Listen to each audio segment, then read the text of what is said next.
Hi అండి. అందరికీ నమస్తే. నేను మీ గీత. మనసున మనసే పార్ట్ 41.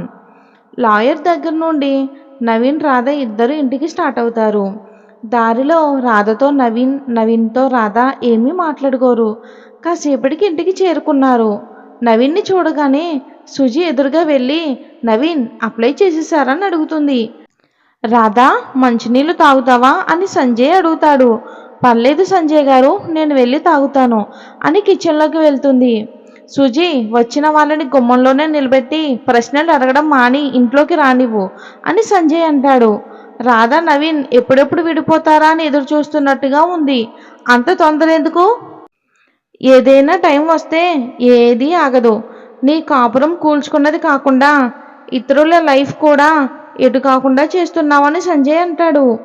నాకు తెలుసులే, అయినా నా లైఫ్ గురించి మాట్లాడడానికి నువ్వెవరు? మనం ఆల్రెడీ విడాకులకి అప్లై చేసుకున్నామని సుజి అంటుంది. ఆహా, విడాకులు వచ్చేదాకా నువ్వు నా భార్యవే, అది గుర్తుపెట్టుకో ముందు. నాకు తెలుసులే, అయినా అవన్నీ బంధువులకు చెయ్యాలి. మనం ఇంట్లో వాళ్ళమే అయినప్పుడు ఆ ఫార్మాలిటీస్ ఎందుకో అని సుజి మూతి విరుస్తుంది. రాధ ఫ్రిడ్జ్ వాటర్ తెచ్చి నవీన్కి ఇస్తూ తాగండి అని అంటుంది.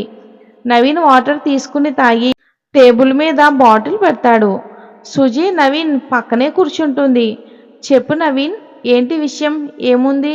లాయర్తో అన్నీ మాట్లాడేశాను.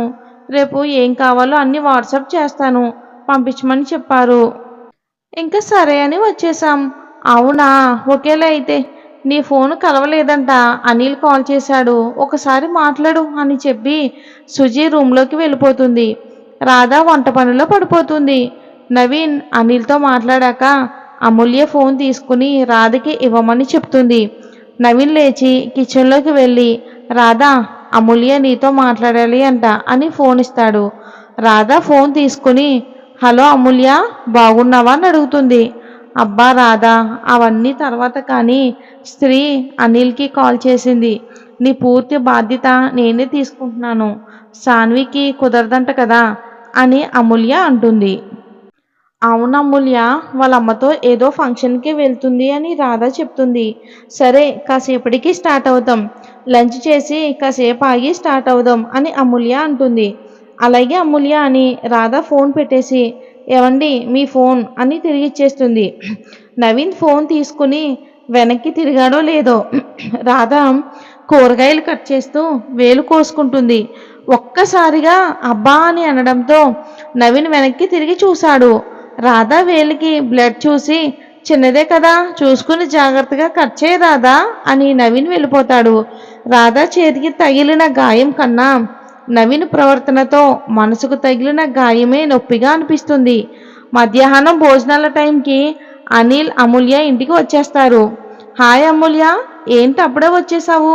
పార్టీకి రావా అని అడుగుతాడు నవీన్. ఎందుకు రాకుండా ఉంటాను, అసలే ఈరోజు లీవ్ పెట్టి మరీ ఇంట్లో ఉన్నా అని అమూల్య అంటుంది. సుజి ఎవరన్నట్లు చూస్తుంది. సుజి అనిల్ వైఫ్ అమూల్య అని నవీన్ పరిచయం చేస్తాడు. ఓ హాయ్ అమూల్య. హాయ్ సుజి, నీ గురించి నాకు తెలుసులే, అదే అనిల్ చెప్పాడు అని అమూల్య నవ్వుతూ అంటుంది.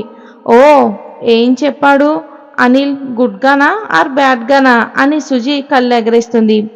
నీ గురించి చెప్పడానికి బ్యాడ్ ఏముంది సుజి అని అనిల్ నవీన్ వైపు చూస్తూ అంటాడు. అవునవును, ఏమీ లేదు అని సంజయ్ ఫోన్లో చూసుకుంటూ అంటాడు. సుజి కోపంగా చూస్తుంది. అవును, ఇంతకీ రాదెక్కడా అని అడుగుతుంది అమూల్య. తన వంట చేసి ఫ్రెష్ అవ్వడానికి వెళ్ళిందని సుజి చెప్తుంది. అమూల్య రాధ బెడ్రూమ్లోకి వెళ్ళి తన కోసం వెయిట్ చేస్తూ కూర్చుంది. రాధ ఫ్రెష్ అయ్యి రాగానే అమూల్య ఎప్పుడొచ్చావో అని అడుగుతుంది. ఇప్పుడే కానీ ఇంట్లో పని మనిషిని పెట్టుకోవచ్చు కదా, ఒక్కదానివే ఎంతసేపు పని చేయాలా? రోజు లేట్ అవ్వదు అమూల్య, ఈరోజు లాయర్ దగ్గరికి వెళ్ళొచ్చాం కదా, అందుకే లేట్ అయ్యింది. ఆ వంటగదిలో వంట చేసేసరికి చెమటలు పట్టేశాయి, అందుకే ఫ్రెష్ అయ్యి వచ్చాను. సరేలే, మనం తిన్నాక బయటికి వెళ్దాం సరేనా అని అంటుంది. నీ ఇష్టం అమూల్య. సరే పద, లేట్ అయ్యింది, అన్నం పెడతాను అని రాధ అమూల్యని తీసుకుని హాల్లోకి వెళ్తుంది. ఏమండి, అందరం కింద కూర్చుని తిందామా? అంటే ఎక్కువ మంది ఉన్నారు కదా, కింద కూర్చొని తింటే బాగుంటుంది అని రాధ అంటుంది. Wow Radha, good idea. నాకు మస్తు నచ్చింది అని సంజయ్ అంటాడు. రాధ నవీన్ మాట కోసం చూస్తుంది. సరే అని నవీన్ అంటాడు. అందరూ కలిసి రౌండ్గా కూర్చుని మధ్యలో వంటలన్నీ పెట్టుకుని కబుర్లు చెప్పుకుంటూ తింటారు. భోజనాలు అయ్యాక కాసేపు అందరూ కూర్చుని మాటలు మాట్లాడుకుంటారు. నవీన్, రాధని నేను బయటికి తీసుకుని వెళ్తాను, డైరెక్ట్గా పార్టీకి వచ్చేస్తామని అమూల్య అంటుంది. ఎందుకని అని నవీన్ అడుగుతాడు. చిన్న పని నవీన్ అని అమూల్య రిక్వెస్ట్గా అడుగుతుంది. సరే అమూల్య అని నవీన్ ఓకే చెప్తాడు. ఎక్కడికి అమూల్య అని సుజీ అడుగుతుంది. ఎందుకు, నీకు అవసరమా, ప్రతి దాంట్లో వేలు పెడతావు అని సంజయ్ నవ్వుతూ అంటాడు. సుజీ సీరియస్గా చూస్తూ నువ్వెందుకు ప్రతిసారి వేలెత్తి చూపిస్తావు అని అడుగుతుంది. మరి నువ్వు చేసే పనులు అలాగే ఉంటాయి అని సంజయ్ నవ్వుతాడు. షటప్ సంజయ్ అని సుజీ అరుస్తుంది. అబ్బా, ఏది కూల్గా మాట్లాడవా అని సంజయ్ లేచి రూమ్లోకి వెళ్ళిపోతాడు. నవీన్ సైలెంట్గా ఉన్నాడు. ఏంట్రా ఆలోచిస్తున్నావు నవీన్ అని అనిల్ భుజం మీద చేయి వేస్తాడు. ఏం లేదురా అని ఇద్దరు మాటల్లో పడతారు. రాధా రెడీ అవ్వగానే అమూల్య రాధా వెళ్తూ సరే అయితే మేము వెళ్తున్నాం, ఈవినింగ్ పార్టీ టైంకి వచ్చేస్తామని చెప్పి స్టార్ట్ అవుతారు. అమూల్యతో కారులో వెళ్తున్న రాధ అమూల్య సరైన దారిలోనే వెళ్తున్నాం కదా అని అడుగుతుంది. చాలా మంచి దారిలో వెళ్తున్నాం రాధా, నిజానికి నాకే చాలా ప్రౌడ్గా ఉంది నేను చూస్తే అని అమూల్య డ్రైవింగ్ చేస్తూ చెప్తుంది. ఏమో అమూల్య, ఆయన మారతారో లేదో తెలియడం లేదు, మరో పక్క ఆయన్ని ఇబ్బంది పెట్టడం ఎందుకు, నేను తప్పుకుంటే సరిపోతుంది కదా అని అప్పుడప్పుడు అనిపిస్తుంది అని రాధ అంటుంది. రాధా, నువ్వు ఇలా వెనుకడుగు వెయ్యకు, ఇవన్నీ కాదు కానీ నాకు ఒక మాట చెప్పు, నీకు నవీన్ అంటే ఇష్టమేనా? రాధ తన మెడలో ఉన్న తాళిని గుప్పెట్లో పెట్టుకుని ఏ ఆడపిల్లకి భర్త అంటే ఇష్టం ఉండదు అమూల్య, అదేంటో ఈ మూడుముళ్ళ బంధంలో ఉన్న గొప్పతనం అది. నేను కూడా అందరిలాగానే పెళ్ళి అనగానే మనసులో ఒకలాంటి సంతోషంతో ఒప్పుకున్నా, అలాగే చేసుకున్నా. కానీ పెళ్ళి అనుకున్న దగ్గర నుండి నా మనసులో నా భర్తనే నాకు అన్నీ అని నిర్ణయం తీసేసుకున్నా. మా అమ్మ బాబుని చూశాక నాకు పెళ్లి మీద గౌరవం ఏర్పడింది.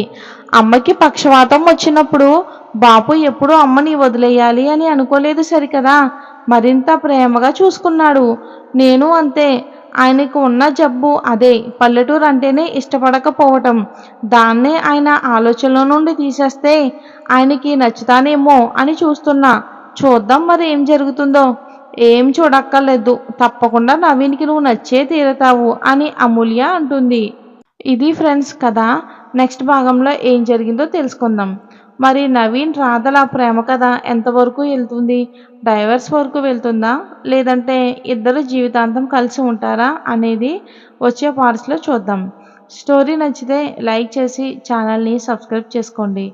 Thanks for watching friends. Have a nice day.